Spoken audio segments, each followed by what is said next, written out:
Δει, τα έχω ακούσει όλα στη ζωή μου. Παίρνω τα βουνά, παίρνω τα λαγκάδια, παίρνω μπανάνες. Αλλά αυτό δεν το είχα ακούσει ποτέ, το παίρνω. Παίρνω πινακίδες, παίρνω πινακίδες, παίρνω πινακίδες. Παίρνω πινακίδες. Παίρνω πινακίδες, πάει μετά στο Χασάπικα, παίρνει μπριζόλες. Όπα! Άλλη μία. Συνέχισε. Ο Χασάπης αυτό το βράδυ. Όπα. Τη βλέπεις όμως την Πετρούλα και γίνεσαι Τούρκος. Τώρα ακούς Τούρκος και νομίζεις ότι ο Τούρκος είναι, ας πούμε, έτσι και ο Έλληνας είναι έτσι. Δεν είναι έτσι. Ορίστε, Τούρκος είναι το παιδί που συμμετέχει στο παιχνίδι, δες πως είναι και Τούρκοι. Ξεκίνησε λοιπόν ο Χάρος στην πίστα του Wipeout. Για να... Ρε Μητσό, κάτι κάνει με τα χέρια, αυτό μου φαίνεται.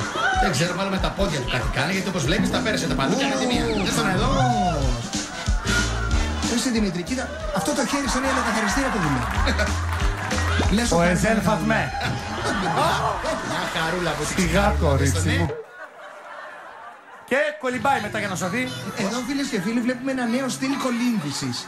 Θέλω να δείτε, κοιτάξτε, είναι κάτι μεταξύ τσιουάουα, κανιτσάκι, γκριφόν και θεία Μαρίκα.